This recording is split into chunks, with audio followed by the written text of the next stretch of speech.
It ain't looking good. But there will be a home opener. You'll have the same pomp and circumstance. It might just be late April. It might be early May. Now, you're going to miss some games, but you'll still have that day. It just won't be April 7th. Yeah, but I went on April 7th, though. And then you got Jackie Robinson's 75th anniversary. On the 14th. Isn't it on the 14th? They're going to miss that. That's going to probably blow up in a negative way. I don't know. I'm just reading articles from people, and I'm jotting down notes like I always do. That's so the Jackie Robinson thing, I believe, is the 15th. Yeah. And they canceled games through the 14th. And a lot of people are talking about this. Do you really think after 100 days of a lockout, I'm asking folks, do you really think the owners are going to all of a sudden give for Jackie Robinson Day? I mean, I think people are saying look, it's a great day. It's an important day. But I think anybody that thinks that either side is going to cave for Jackie Robinson Day, I just don't believe that to be true whatsoever. It ain't happening, Jimmy. Okay. First, every home game missed affects people's income, the ancillary businesses, the people that work at the stadium. Those are the people that can't afford taking a hit. So those are the people, honestly, that I feel bad for. I agree with Charlie. There will be a home opener. I think if it's not when it's supposed to be on the 7th, which it won't, I think a lot of people will take that personally. And I think that's part of the battle that Major League Baseball faces. If you start killing games, the backlash is going to grow and grow. Now, yesterday, I felt like I was Charlie Brown holding the football. I'm reading the stuff on Twitter. I'm not connected, to the agents and to the players. I'm staying out of it. That's kind of out of my wheelhouse. And I'm reading it, and they're close, and they're working through it. And I thought, here it is. Then I started hearing some little things from work that maybe this is it, and I fell for it. It's coming together. And then, of course, I look, and they just announced that games have been whacked. And for the home opener, I honestly think, as a guy born in New York with East Coast values, the home opener in St. Louis is unlike anything else. No. Like when you have players from other teams that or former Cardinals going, honestly, they will say, nobody does it like this. They don't. I've had other players saying, it's nice when we have our home. It's not, opposing players know that. And then if you get to cover it and be, in a sense, right there and see what it is, it's unbelievable. And so while there will be a home opener, I agree with that. I do think the luster comes off if you keep pushing it back and back. But again, my bottom line is you can say, well, they're only missing, this many games. That may be nothing to you or I. Maybe some or fans just get over it. But there are people who need every one of them. And their businesses, whose part of their business model are, we need this many home dates in order to be sustainable. So there are a lot of unintended consequences. I just hope they end up fixing it quick, because at some point it's going to hurt the sport and everyone involved. I understand why they're fighting. I understand some of the issues. And again, just because some people say that these are the major, I'm not in the room, so I look at it and try to be informed, but I'm not certain that everything I read is true. So I'm always, and I told you, I was warned by someone who's in there, don't believe everything you read. And it wasn't pro owner or pro player in this. It was just know that the leaking and some of the details will be let to escape to the media intentionally, so that the public sees this piece or that piece. We've seen that before in other types of news as well. And excuse my ignorance, Charlie, but I got a question for you about the lockout, which completely bores the living F out of me, because I've been through two of them myself, and I lost a lot of money, and I still didn't understand what the hell happened with the NHL. But with this, like, what do you take away from this? Like, what are in your opinion, the key issues? What are the petty ass things? What are some of the things one side could agree on, the other side this, that, and the other? Like, what's your take on this? How do you dissect it, Charlie? Okay, so I think it's pretty fair to say that in the last week or so, now this is coming from writers on both sides, people really reporting it. I think it was pretty clear, and I think it was true, that the competitive balance tax, the de facto salary cap, the luxury tax, whatever you want to call it, Yeah. It's a luxury tax. was the clear sticking point at the end where it seemed like they sure got dang close to middle ground on most of these other core issues that we heard about. I feel like the three core issues financially we've heard about this whole time. CBT, so luxury tax, minimums, and this pre-arbitration bonus pool. All right? I'm not going to pretend like I'm an expert in any of these things.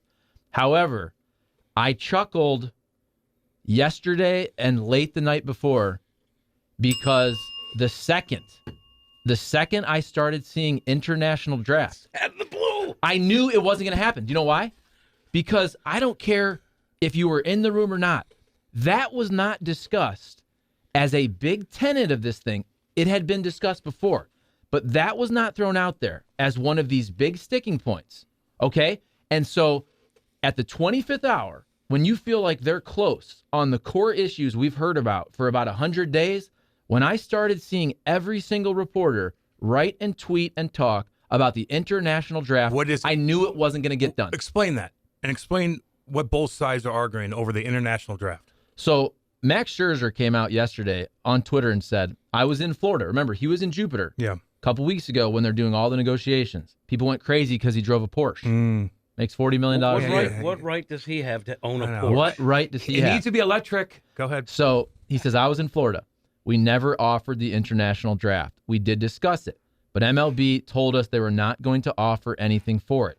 At that point, we informed all players and agreed to no draft. This is MLB muddying the waters and deflecting blame. Fans, please hang in there with us. And without knowing every single part of this negotiation, I have to agree. To me, this is the owners at the 25th hour, when it seems like you've agreed to most things, you're trying to slide in another big piece. And guess what? That changes everything. Everything is a give and a take. You can't agree on all these core principles and then throw a big wrench in at the end and expect that to be negotiated quickly. It won't happen. It won't happen. So I watched this develop too, and I gave Charlie a bell ring. He gets a lot of bell rings because he's a smart guy. The international situation was always lurking. But the players' union and the owners both knew that at some point they're going to have to come to terms with a potential international draft or a better system. So when I saw it actually part of the discussions and a roadblock, I thought, boy, that came out of nowhere because I hadn't read anything. As it turns out, the owner's position is we feel like we're giving and giving. We wanted to get something back. So that became a piece of the puzzle. Um, But what is it, though? Explain it, though. So- I don't know. Instead of going out and signing an international player from wherever, they would have rules for how you go about acquiring international talent, and it would be subject to a draft like a player within this country, be it a college player or a high school player. So it would be parameters set up to regulate how international talent is brought into the league. So while everyone knew it was out there and was a potential issue down the road, it was brought in, I think, as the way for the owners, and this is, scream at me all you want, I think the owners feel like they've given, so they wanted to get some, so this was introduced, and suddenly Why don't the players like it? negotiations fell apart. Well, it's a give, right? Because if Latin players hate it. Right. Latin players in MLB hate it because they don't think it's fair. They would rather guys can just go and get the deal they want. Regulation, in some form, may prevent players from getting the best deal possible, right? So that would be a give to MLB, right? But the players were like, that was never part of what these negotiations were about. And I agree with Charlie. Like, once I saw that in there, it was like, well, it won't be a roadblock. And then it became one. Like, it did come out of nowhere. But in fairness, this has been an issue that had been sort of on the fringe that both sides knew, and the owners brought it in as a way to get something because they feel like they were giving. I'm not arguing that, but I'm trying to give a better understanding of where it came from, in my opinion. Now, to me, the only fun part of yesterday was, and Charlie, God bless you again, I'm going to give you another ring, You didn't do anything. You you. didn't even do anything. What did I do? Well, I'm going to explain it. Oh. First, he brought up the international draft, which I was going to bring that up, but he's on it, so I gave him a bell ring for that. He did a nice graphic on but to describe how it came out of Oh, nowhere. yeah. Okay. That was my point. Yep. Because the night before, no one would have said, if it was 5 o'clock the night before, no one would have said, yeah, this international draft is going to hang this thing up, right? No one saw that coming. Which is why the owners, I'm sorry, I'm not going to try to compare them to the Rams, but in this way, the same way the Rams did not negotiate in good faith with St. Louis, I'm sorry. Bringing the international draft on the table as a big issue, as a big sticking point in the 25th hour, that is not negotiating in good faith. It isn't. Okay. Because you're basically saying, let's go back to square one and figure this out. So, okay, you get points for that. But then someone tweeted out, and it was this guy Pluff, who I saw his name, and people Pluff? were retweeting him, and I remember the name from politics, and I was like, first I saw it, what's his first name? Pluff. Anyway, one of Seth's buddies. Anyway, so this guy Pluff tweeted something, and I was like, I know that name, but it didn't strike me as a sports guy, and I was like, is he from politics? Jim Pluff. So anyway, It's David Pluff. David Pluff. So anyway, he was like the speechwriter for Obama or something, but he's like a well-respected guy. Even like if you disagree with him politically, as I recall, like people thought that's a smart guy. You might disagree with him, but like he's a big name in politics. Yeah. So he tweeted there were tour buses, not in the Cardinals parking lot at Busch Stadium, but on the street by the hotel there. And they were tour buses. And he tweeted, buses outside, and he didn't say Busch Stadium, Cardinal Stadium. That's the name of it. Question mark. Does this mean baseball is on or something? And then this is the shocking part. So he's not a sports guy, and he probably is in town for something, and it's outside the Lowe's Live or whatever that hotel is, where there's tour buses all the time. All the time. And anyone who knows anything about the Cardinals, I mean, you've been in the parking lot, you've seen what their equipment bus looks like. Like their equipment stuff already went down in a bus. It's there. It's trucks. But it's trucks. It's these other. They're not and players don't ride buses to spring training. Okay, they don't. They fly first class. Yeah. So to put that out there seems silly. So, but then I saw it was being retweeted by sports people. There was a guy, Ben Verlander. Oh, really? Justin Verlander's brother, who played minor league baseball, who should know. Oh. He then quote tweets it and starts another whole. That's why at first I wasn't going to do anything. But then when Ben Verlander, you played baseball. Isn't that the dumbest? You played baseball. Come on. Yeah. And then so Charlie tweets out. Then I see everyone doing bus tweets. Everyone. And then I saw Charlie mock, I think, not only the idea that the buses were there for the Cardinals, but I think also mocking everyone doing bus tweets. Yes. Just took a The bag, Magic Bus Tour. yeah, and put that right on the stadium, and I thought it was beautiful. I tried to do my own. I took a picture of the Partridge Family bus, and I said, a Partridge Family, you don't even know who the Partridge No, Family I do. All right. I do. Partridge Family tribute band plays the STL, and their tour bus causes a Twitter, and I put a picture of that. And then people thought I was serious, Oh, God. like about the Partridge Family, so I deleted it because there was a joke that I found funny that people wouldn't understand. But I gave you a bell ring for your tweet. A lot of likes for that bad boy? Oh, I don't know. Honest to God, He's I not don't. in it for the likes. Look at these. Oh, yeah, yes. He's in it for We're the all- views We're all in it. of 10 minutes or more on YouTube. Yeah, Twitter is fun. There's no value to Twitter, Yeah. but I do unfortunately. enjoy. Except for promoting something like Hot Take Central. Correct. Or Seth. And your Saturday. news feed. I do go to Twitter. That's where I get Yep. my news. I get you on that. Search it, see what's trending. Nate the check it Great, out. what's your Yo. take, baby? You're a big baseball dude. I honestly don't even really understand what I really don't. I'm at a point of apathy, which is awful as a baseball fan, because I think a lot of fans are reaching that stage, and you'd rather have a fan base that is either upset about a team sucking or ecstatic that a team is really good. But then when apathy sits in and you're just sort of like, oh, they're not playing still. Oh, they're still not playing.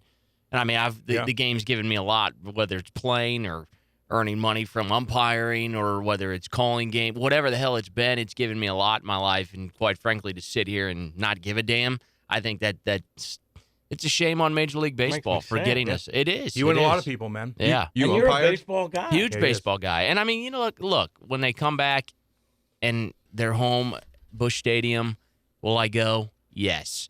So they've sort of got me, hook, line, and sinker. But there are a lot of people out there who don't have like the freedom. I mean, I can go do whatever the hell I want. There are a lot of people who have to make a decision when they go to a game or it's a commitment. And I don't know if that commitment is going to reach a level of where they're going to go spend the money because this is aggravating them to this. You're also on the radio 18 hours a day talking about baseball, so you have to pay attention a little bit, right? I did tell somebody yesterday, it would be really nice if we could get some baseball so we could talk about something. it. Yeah. You could vilify the owners. You could vilify the players. I think we need to blame someone locally to feel better about ourselves. I'd like to throw out Kyle McClellan. What do you do? Blame Kyle McClellan, who has nothing to do with this and is a very nice Great guy. His foundation is unbelievable. Haiti. But this way you can focus your hatred towards someone who you might see at a Walgreens. Or, Who's jacked, or by the Schnucks. way. So let's hate. You know whose fault this is? Kyle McClellan. Hey, Kyle, how about this, buddy? How about get off your butt and fix this? Yeah, you big arms. You made enough money off Cardinal fans. How about getting involved, Kyle, Yeah. and fixing this? It's your fault. Quit going Step down to up. Haiti. Quit going down to Haiti and helping those children. Yeah. Come on. He is jacked, by the way. Great guy. You're right, though, Kyle. How dare you? How dare thee? How dare you? And if I see him in person, I probably won't say anything like this. But right now, I'm feeling it. You know what? Because it's true. You could be the wealthiest guy in St. Louis. You could be a guy who's scraping by. You could be a red hat wearing guy. You could be a communist. You could be a woman. You could be a man. You could be from another country. But St. Louis is united on this. Kyle McClellan, it's on you to fix it. Just fix it. Hey, Jim, don't be like Ramsey and lose your objectivity when employed by the Cardinals. Maybe you should recuse yourself of the conversation. How so? Oh. Wow. No, Wow. how so? Call in. 636, call in. Call in. How so? I don't know. That's all I get. That's all I get. And I always screw it up. It's funny because it's fine because it's just part of the it's part of the territory, part of the deal. But it's like all you care about is sucking up to the players. Okay. All you care about is sucking up to the owners. Okay. Like You suck up to everybody. all right, blame me and Kyle McClellan. But it's like, yeah, okay. So whose side am I on? You can tell. I get that all the time. Like, oh, you're always with the players. Not really, because I work for Bally's. I don't get paid by the Cardinals. No, yeah. Like I like to get along with the guys I cover. Like I say, I'm 59. It's not like, hey, where are we going to the club tonight?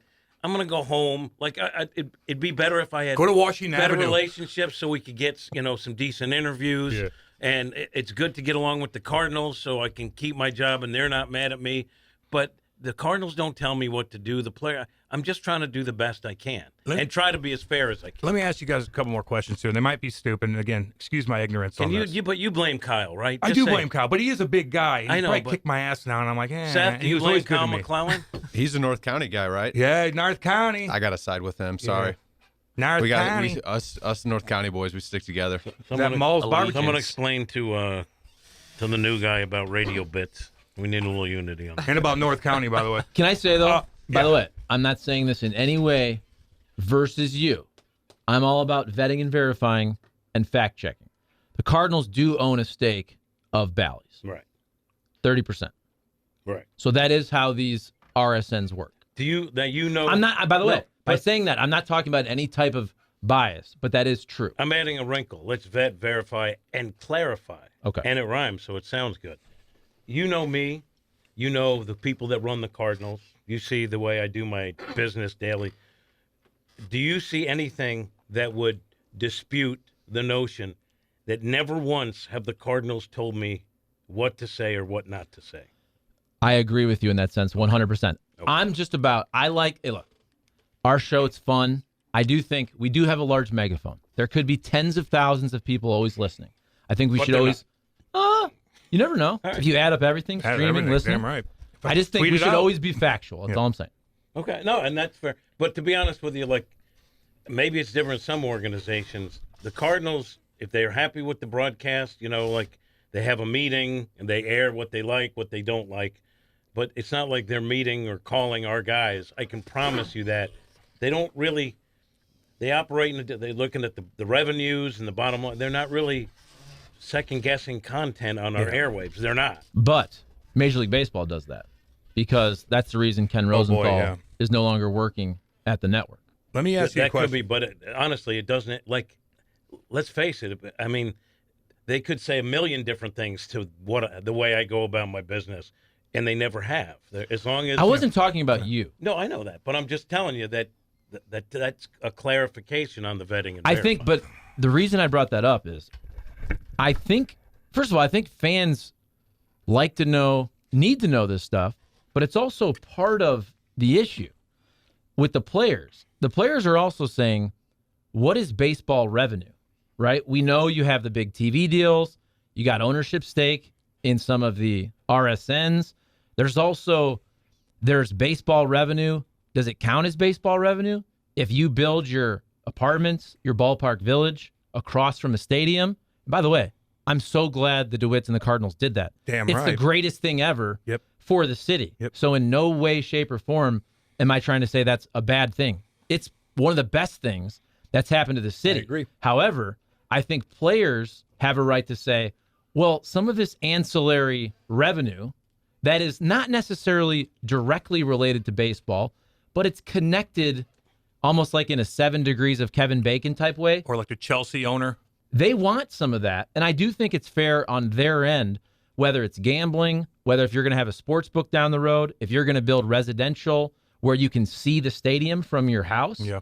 from your apartment. Biff. I do think players have the right to kind of know some of this non-traditional baseball revenue if they should get a piece of that. I agree with that. And I mean, it's fair to say, would Ballpark Village have high rises with high dollar rentals if there wasn't a ballpark there? The answer is no. Yep. It wouldn't. And do you know that like the decks at Ballpark Village and the AT&T deck and that kind of stuff, they can count that as attendance. Mm-hmm. That's They actually should. considered part of attendance. So yeah. Or even and like I a think it's apartment fair to building. say that the ancillary revenue sometimes is easy to tuck away over here or stick over there. So I think that's Let me a ask fair you this. point. Okay, about the shift. I know I'm getting detailed here. Is that a big topic on what they want? The players want to shift out of there, and is that an argument going on with the owners? Not at all. I don't think that's a big sticking point. Is it? I want the shift. I want. We've talked it before. I want defenses to do whatever they want to do, and my belief is that if baseball changes its approach to deal with that, it will be cyclical like everything else. They'll go back to teaching hitters to use the whole field instead of launch angle, right center, and they'll be able to go the other way. All I was going to ask is, sorry, I told Charlie, I told you to hold on. You never interrupt me. It's more him. I was looking at him. But I was going to ask, like, if it is an issue, aren't the pitchers like, wait, what? You guys want you want to shift? And the pitchers who are kind of like the quarterbacks of the team, they're the big boys, the pitchers, aren't they? I mean, there's one starting pitcher. All right, well, okay, fine. I think- The but aren't they? catcher is the quarterback. Well, I would say, but the big boy of each team, like the Cardinals' big boy is Nolan Arenado, Paul Goldschmidt. All right, but would they be like? Yachty is. Okay, but you're talking about from pay, from influence. Okay, like the I thought quarterback. you meant quarterback on the field. No, I just meant like importance. Oh, okay. I meant importance. Yeah, I didn't mean it like that. It's your best players, your superstars that have been in the league. You could be the best player in your second year, which is one of the critiques of the players. You could be the best player second year, and you're not the big dog, and you probably should be. But the Cardinals have Goldschmidt and Arenado. But if that who was have an been- issue, is my point. If that was an issue, wouldn't the pitchers be like, "Whoa"? Wouldn't they be pissed at that? If that particular argument was held up, and the pitchers were like, "Well, you're complaining about a shift," wouldn't they just be pissed at that whole situation? Why? Like old school. Here's why I don't like the shift. She's like, "Well, Pitchers are taught to pitch a certain way, right? They're taught to pitch a certain way, usually built around their strengths. Well, sometimes that's almost in direct conflict when you put the shift in.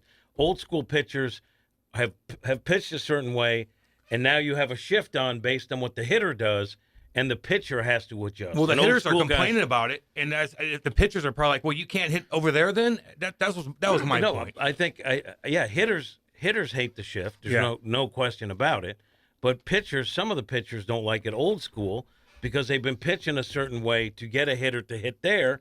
And if the team has a shift on based on what the hitter so it goes does, both ways. it kind of flies in the face of what they're trying to do and have been for many years. Like a John Lester doesn't like the shift.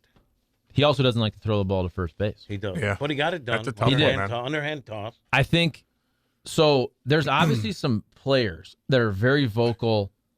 They want to get rid of the shift, like a Joey Gallo. I actually think, though, that Major League Baseball is pushing the rule changes more than the players. I mean, part of what we thought was an agreement a couple weeks ago was Major League Baseball, instead of having to give a year to institute rule changes, it seemed like it had been agreed upon.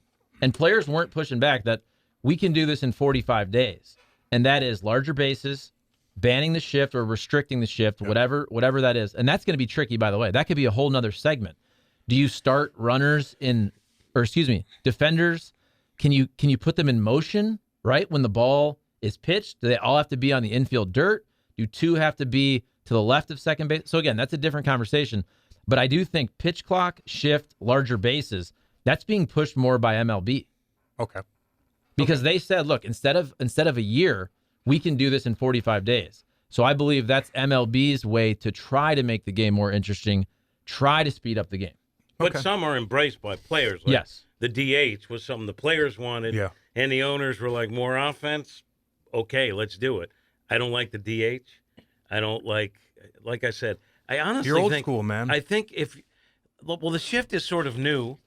And I just believe if you want to put 5 guys there, do it. Hit and the then other the way. hitters will learn to hit. And I think one of the things that makes baseball less exciting, sure, we love the home run, but we don't love the strikeouts.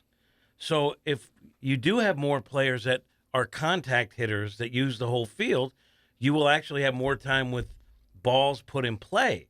So I do think that there's two sides to that argument. All right, let me ask you guys another one, not baseball really related, but if all the lockouts have gone on, like of all the sports, have the players ever won to a point where it hurt the league? Like, has that ever happened? Like, where they won so bad, it was so lopsided to where it was really affecting the league. They're paying out too much money, and they're losing revenue.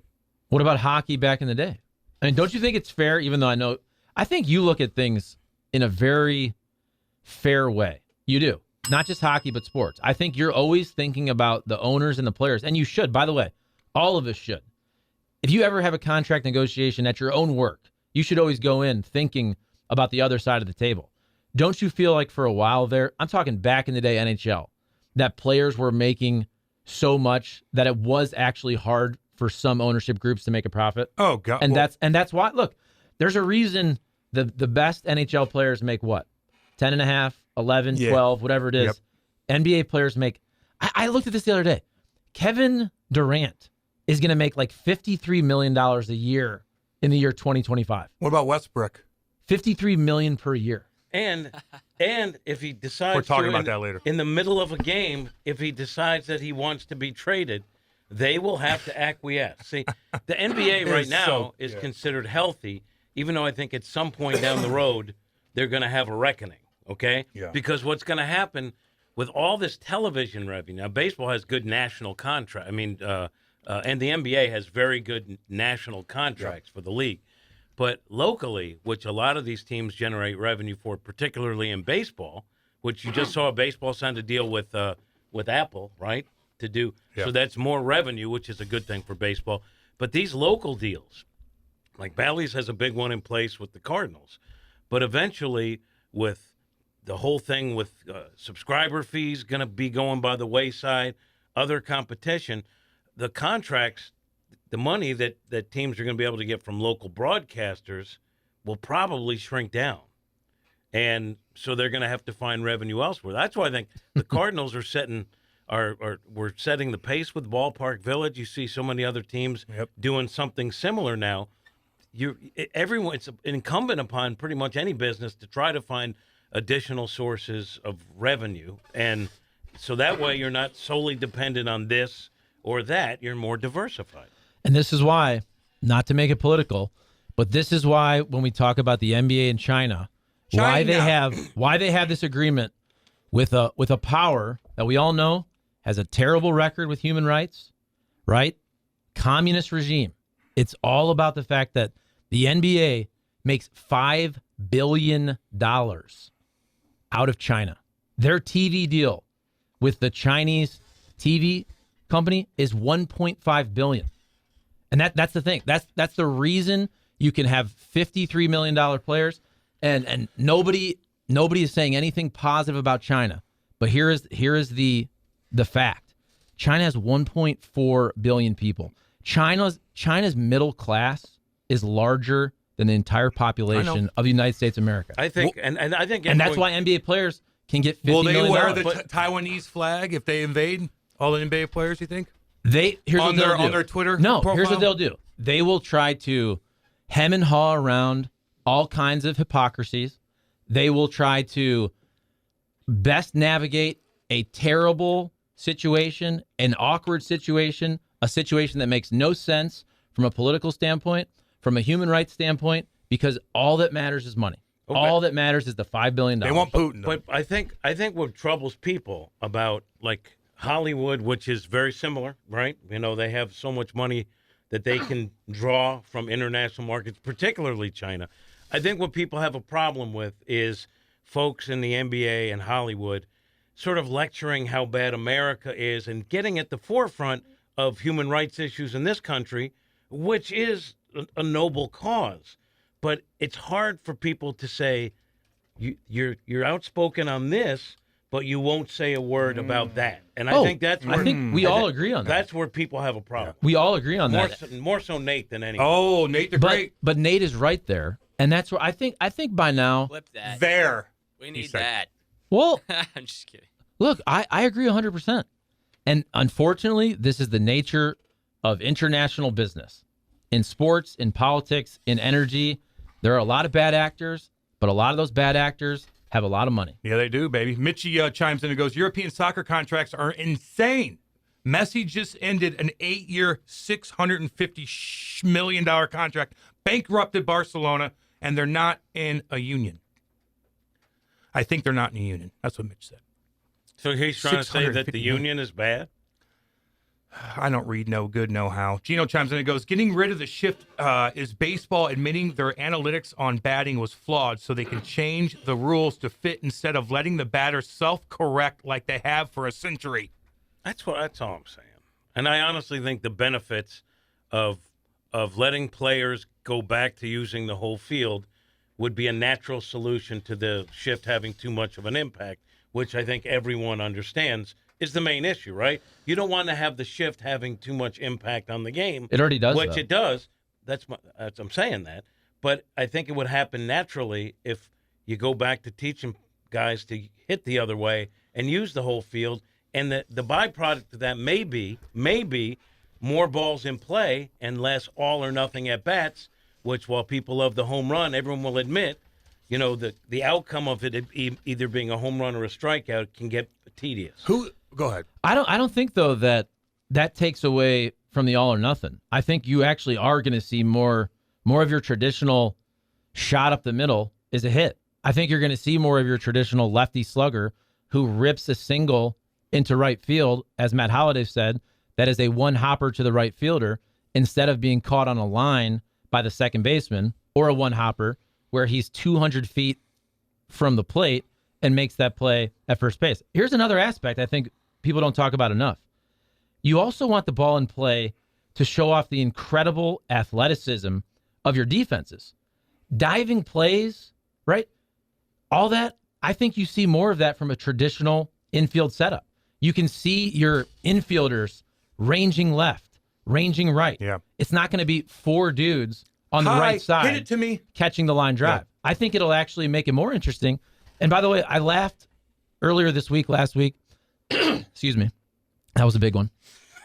I know we get you Oh, for it's that. going to be a bad one today for me. I can already tell. It's one of those days where I just can't clear It's my throat. fine. We don't Okay, have to who call cares? attention I know, to but it, I unless can't. do. You're all right. I can't not You're do all right. it. Go. There was a clip going around of Matt Carpenter laying a bunt double down Oh, God. against the shift, and people were sharing that clip. I'm like, I think you're proving my point. That's not interesting. I saw that tweet. That's not fun. I saw that tweet. That's not exciting. I agree That's with what you. you want? No. Like, here's a sport that's trying to make baseball more exciting, more fun, diving catches, home runs, emotion. Yes. You're going to show these young kids who are all about the iPhone, you're going to show them the bunt double to the left side, and you think that improves your That's sport? cool. It doesn't. Okay. Jimmy. Let me just tell you something. That take right hit the- there ring that damn thing. is on the level of my anger right with Kyle McClellan for not you. doing Jacked. anything about it.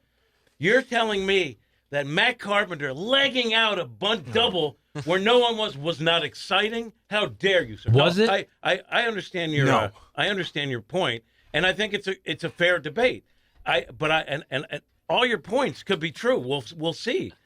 To me, though, the genesis of this all or nothing, changing your approach with the launch angle and everything will continue, and we're going to see more of that, going forward, as opposed to a shift teaching players to be more all-around hitters. We'll see. I think it's a good debate to have. I don't know how it's going to end up, but I think there's merit in the idea of baseball handling it naturally, hitting them where they ain't, and teaching guys to use the whole field, which I think could have a better benefit. You may be right, but I don't see it that way. But do you really think that these players are not trying to hit around the shift, through the shift? They're being pitched to the shift. Is it They're getting pounded inside and with 90-mile-an-hour cutters. I think, Right? They're pitching to the shift. Yeah. They're also pitching to these defensive But do they alignments. sound petty when they complain on Twitter about it? Yes. Right? I mean, who was the one guy that he got bashed pretty Gallo? hard? Yeah. Wouldn't that encourage when you see Cart bunt the ball down third base? Wouldn't that encourage the defensive shift to move back to normal though? Well, I think that's the argument. No. Here's why. Because the reason you shift is to take away power. You want that dude. You want the dude, Matt Carpenter, who one season hit 36 homers, but I feel like the best Matt Carpenter was the gap-to-gap 55 doubles guy. If you have that number 3, 4, 5 guy in the lineup, I know Carpenter hit a lot of leadoff, the best thing you'd ever want for run production is to take the best left-handed power hitter from an opposing lineup and turn him into a bunter. Okay, but it's all the same on paper though. If you're bunting the ball down third base line and you get a double, you're going to look at the sheet and say it's a double. It doesn't matter if you hit it off the top of the wall. But the I bunt agree double with you. is an outlier. I'm saying the reason that dude gets paid $25 million is because he's hitting jacks. Yes. And he's hitting doubles in the gap. If you turn whoever it is, Joey Gallo, into a bunter, you've neutralized him.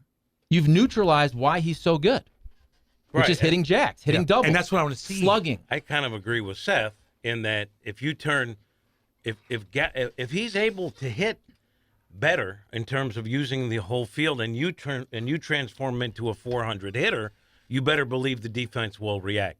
You give up a bunch of hits like that, and all of a sudden you give away a 3-run inning, the defense will react. Look, I don't know who's right, and it's not like I can't believe your point of view. I get it. That makes sense too. But I kind of agree with Seth. You have guys who are consistently able to go the other way and take advantage of the shift. You are not going to see as much shifting. And that's kind of your point, right? It's a weak look when Joey Gallo, who strikes out more than anyone in the league, is saying, "Hey, quit putting the shift on me." And if you could transform him into Make it 20. Instead of a guy who hits 35, 40 homers but bats 220, you're going to transform him into a 4-hitter because he learned to go the other way. The defense will react. And I think it's both sides. But they're not going to learn to go the other way. It's too late. They're getting paid. My point is baseball cycles.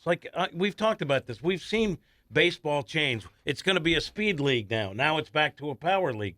Baseball is always evolving and cycling in and out. And I think if the shift, if you let teams play defense the way they want to play, then at the lower levels, going the other way instead of right center launch angle, which is what most organizations preach, right? And If you higher. if you teach going the other way, using the old field as it used to, then I think that would be a natural solution to the shift. Yeah, but I don't think that the analytics suggest that that's a smart thing to do, because all of these Harvard nerds look at it and say, if you look at the wins above replacement or whatever they're looking at in terms of winning a game, the 3-run home run's always going to supplant the bunt down the third base line that gets you average up a couple of ticks. I don't know why they would change their philosophy, because they're not hiring hitting coaches anymore. But they're just analytics hiring. brought about that, and then the shift responded to that. Eventually that will come out in the wash too. Does baseball have an eventually time span? If you are able to take players and show them how to beat the shift at a young age, where that's part of their DNA as players, then the analytics of that will shift. That's just what I believe. And I think that may be better for the game. I don't know. I'm just saying I think it's worthwhile thinking An 85-year-old might want to learn how to run again, but guess what? Father Time's calling. I did it at 37, and I lost. Fair point. What Seth brought up, I think a good comparison is an intentional walk. By shifting, you're almost asking Joey Gallo to bunt and take your little single. Hey, big boy, take your little single. It's the same reason folks intentionally walk power hitters sometimes. They're actually saying, we're going to give you that base, which is valuable, by the way. Yeah. A walk is very valuable. We're so scared of your power. And you could go to the extreme example, which is Barry Bonds back in the day when he was juiced up and literally got on base and hit a home run every single at bat. Yep. But there were teams that said, we're actually going to walk Barry Bonds. We're going to even walk him with the freaking bases loaded intentionally, because we're so fearful of his slug. That's the point here. But then they get to face Aaron Judge and Giancarlo Stanton with the runner on base. And to be honest with you too, if it's a situation where there is a guy on base and he drives him in by going the other way with a little flare hit because he has good back control, that looks like a scorching double. Like your point is, it's just as valuable. It's harder to shift. First of all, you can't really shift a righty, and it's harder to shift with runners on base in terms of you need your defenders to be able to cover bases on steals. Here's a good question. But teams, So you can't have extreme But teams shifts. still do it though. Yeah. But you can't have a super extreme shift with a left-handed hitter at the plate with a runner on second, because the runner on second would steal third base every single time. Understand, but we still see forms of the shift even with runners on base. Not as much and not as extreme. But the point being, if there is a shift, which we do see, and all of a sudden you have a guy at the plate who could hit a homer, but instead utilizes what's in front of him and drives in a run, or puts runners at first and third for a big bopper behind him, that's a pretty important at-bat. Mitchie wants to chime in. He goes, do the American biolabs in Ukraine affect the shift? That's a good question. I don't know. That's Russian Boy, that's propaganda. scary. Yes. Russian propaganda. Oh, no, it's not. Oh, no, it's Did not. you It's want to real. talk about that? We will next. Well, we're going to get into it. We're going to go the full hour here because we're rocking and rolling. I asked a question about the shift. We talked about it for 30 minutes, baby. That's what you do. What do you got? May I respond to our guy Gino? Gino knows baseball. Yeah, But here's he where I does. disagree with him. Go ahead. Gino says, Charlie, the shift takes away singles. It doesn't take away home runs. That's where I 100% disagree with you. Because if you've turned Joey Gallo into the slap bunter to the left side, you have taken away his home run potential. And that's what the defensive team wants. They want to take Joey Gallo and turn him into a slap hitter. But that benefits them. Didn't he still get like 30-plus home runs this year? He did. Even with the shift? Yeah. Okay. It's a good debate. I mean, I see both sides. By the way, not to interrupt, but the shift, well, he had No, you're stopped. fine. You're good. He stopped. That I was don't a think stop. I don't think the shift kills the big time super sluggers as much as it hurts the Matt Carpenters more. The doubles guys who aren't fast. Right? You can hit the ball over the wall. You're hitting the ball over the shift.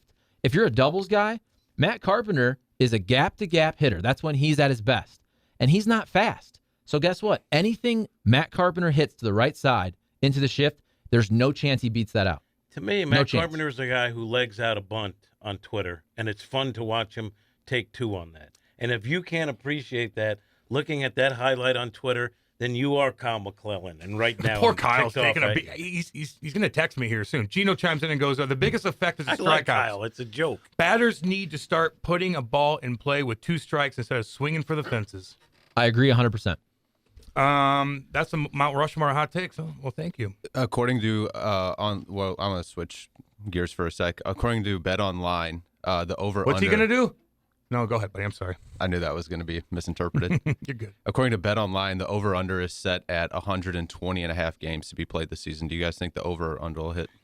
I'll still take the over. I'll take the over, but I realize I'm probably Charlie Brown with the football. I'll take the under. Here's where I think Same. we're also forgetting what just happened yesterday. Now, we joke about the fake deadlines. They were fake.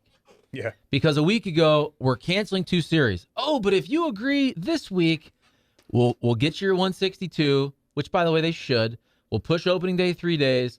We'll throw in some doubleheaders. We'll make everybody happy. You know why? Because the revenue is based on 162.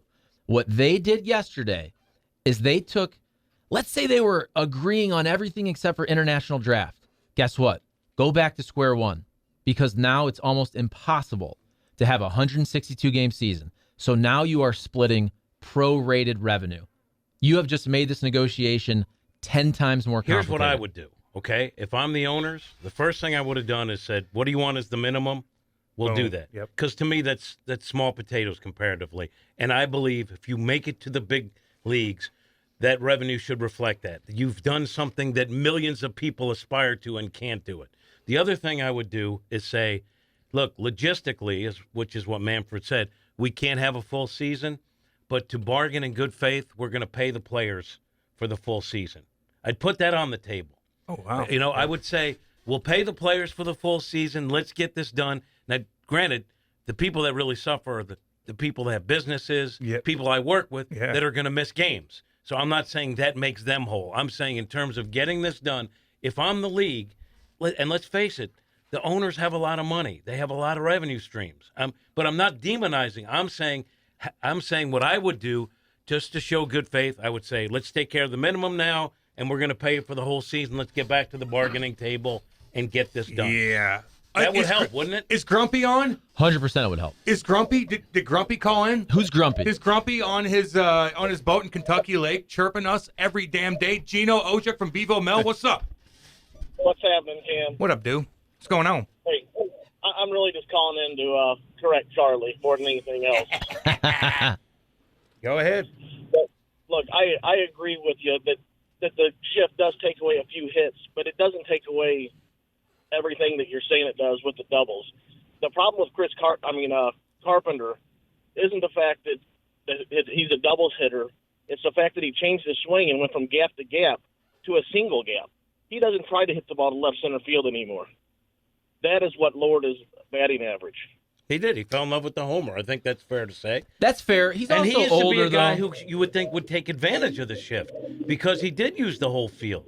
And then he became a guy who was getting a lot of power production, and he would admittedly hunt for certain pitches that he could barrel up and get himself a 2-run homer. If the shift played him in 2012 when he was at his prime, he would have been close to a 400 hitter a couple years. I don't agree with that. He Well, would you can be he wrong. would have had a high. I agree. He would have had a high batting average. Oh, And then yeah. they went, and then But he already and then, did. And then teams would have saw that and then not shifted on him, and then it would have balanced out. Yeah, the biggest problem with baseball, and a shift is a symptom of it, is the strikeouts. There's nobody trying to put the ball in play with 2 strikes anymore. There's the same swing taken with 2 strikes as there is with no strikes. Yeah. You know what? I agree with you 100%. And this is where Aw. No. So I'm going to agree, but then kind of not agree, even though in my head I agree. That makes no sense. I get that. None. Here's what I'm trying to say. Welcome to the show. When I watch a hitter with 2 strikes, just take a 3-1 fastball swing through their shoes, fall down and strike out. I just think to myself, that's not the baseball I love. That's not the baseball I grew up watching or being taught. You go the Anthony Rizzo route, you go the Yadier Molina route, you choke up, you shorten up, and you put the ball in play. So, Gino, I agree with you 100%. I think what we forget, and I don't think this makes the game more aesthetically pleasing, this is all analytically driven. Somebody in the baseball ops department has actually told that hitter, look, it still benefits us in terms of scoring runs for you to take that hack with 2 strikes and still swing for the fences. They've done the math on that. Even though I don't like the way it looks whatsoever, they still think the percentage of time you hit a bomb or a double, that it actually benefits the team. And I agree with that. And the problem is the shift was the defense's way of correcting that, which is what baseball has done for a century. There's always been a give and take between offense and defense. But instead of baseball wanting to autocorrect like it always has done, they're going to change the rules. And that doesn't help. Yeah, I just think baseball from a pitching standpoint, though, has changed so much, right? The rules have been changed in a way that baseball is not what we saw back in the day, right? It's all relievers. It's 5-inning starters. So I do think, now those aren't rule changes, but it's the way the game has shifted to a point where I do think you have to try to correct a little bit on the offensive end. But I think the point is with the emergence of core of relievers on every baseball team is that's what happened naturally. I think sometimes rule changes can stunt the growth of what baseball should be naturally. I kind of agree with Gino on this because that was my point from the beginning. We would see baseball correct naturally if you don't let people shift. And then let baseball take care of it itself naturally by hitters trying to take advantage of what the defense is presenting to them. And I think it would happen that way. Finish your thought, Gino. We got another caller, and it's a woman. Go ahead. What? And what it's done is it's affected the game and what they've been trying to fix now for 10 years, which is the time in the game. You know what? There's about 30 to 45 seconds between pitches. In the last decade, the average at bat has went up 2 to 3 pitches per at bat. That's the reason we have 5-hour games now instead of 2.5.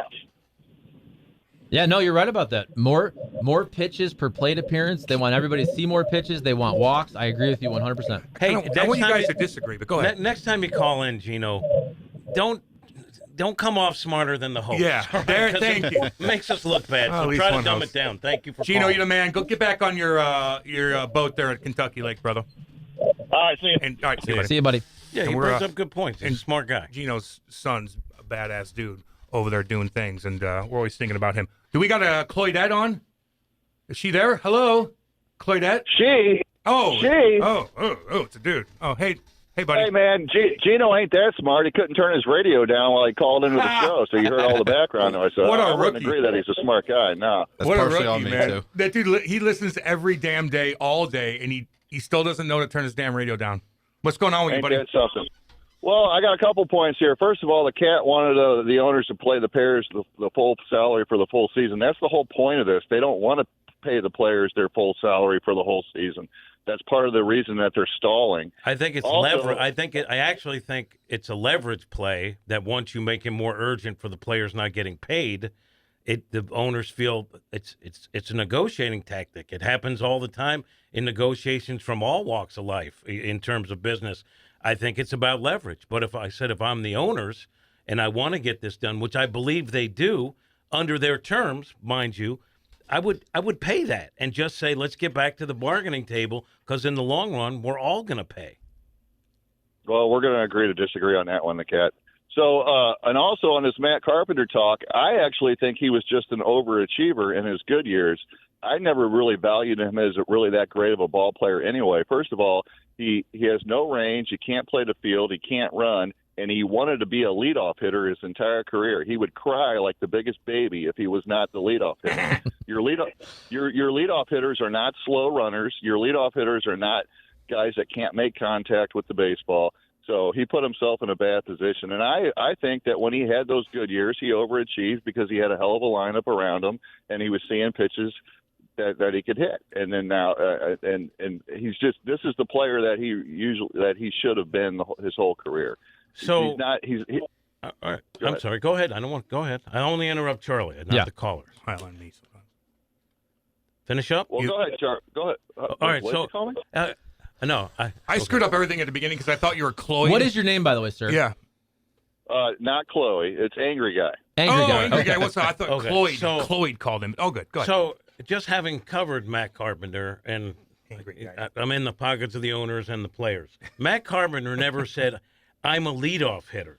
Matt Carpenter's, as you recall, the Cardinals had a tough time finding a leadoff hitter, right? And he just said, I think I could be the best guy at that spot.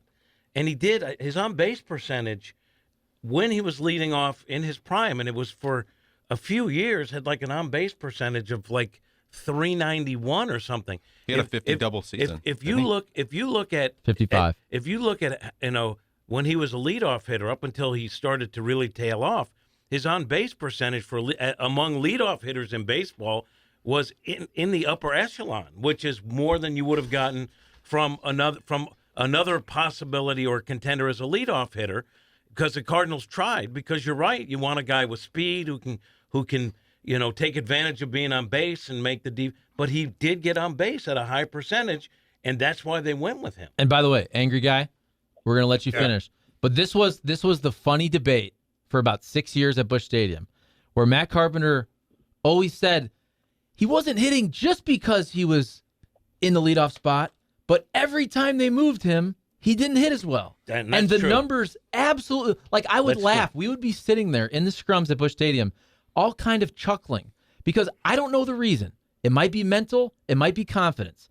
But Matt Carpenter has a career 382 on base in 762 games at the leadoff spot. His career slug was 482. His career batting average 279.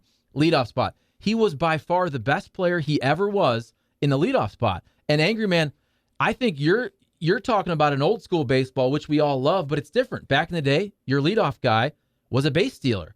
Your number 2 guy was a little bunter, was a little hit behind the runner. Little guy. Right, little guy. Sort of a scrappy guy. A scrappy hit and run guy. Now Mike Trout bats second. Sometimes Chris Bryant bats second. Sometimes Anthony Rizzo leads off. Now they stack OBP at the top of the lineup. They want their best hitters hitting as many times as possible. But you would prefer it to be a guy who could run the bases a little bit, which Matt Carpenter didn't. In a and perfect couldn't. world, yes. But the numbers as a leadoff hitter, because the 382 career as a leadoff hitter also includes when he dropped off a little. But when he was at his prime, which was spanning a number of years, so to say that he overachieved, I mean, he had a huge sample size. He was 391 as an on-base percentage as a leadoff guy In 5 years of games. which put him as an elite company as a leadoff hitter. It wasn't because he whined; it was because he was able to get on base. Good job. Good job. I don't know. I think his numbers are juiced because he had a couple of good years. I don't think he's played a long time in the league. I would reckon to say that he's had far more not so good years than his good years. Hey, welcome to my world, brother. I think he had 3 good years. Yeah. Well, he says somebody chimed in and goes, "Yeah, Carp overachieved into a top 5 MVP finish." I don't know. People are agreeing and disagreeing. He was not a top 5 MVP player at any time in his career. Well, he was I'm in. sorry. I didn't in check 20 that. he was. Pounding the salsa. Yes, he Even was. when he was pounding the salsa. But in Hey, 2013, hey, Gino. he did finish 4th in the MVP. 2018, he was Gino. right there. Hey, Gino, it's not 30 to 45 seconds between pitches, buddy. If that was the case, the games would take 6 hours. Thank you very much. Oh, Gino, do your math, homeboy. He's Angry fishing. man. He's fishing right now, angry man. Hey, thanks for the call. He didn't seem that angry. Not at all. He seemed like a great guy. All right. They're all kind of cool guys, man. I think it's fair to say, Oh, you could turn that down. if you look I at definitely Matt go. Carpenter's numbers, again, I'm not like Mr. Matt Carpenter stan. Like, I just love Matt Carpenter, but I'm also fair. Matt Carpenter had 7 dang good years, and some of them were elite. He Yeah. had 7 really strong years with Making the St. Louis Cardinals. $700,000. All right. Well, okay, good conversation there. I feel actually pretty proud of myself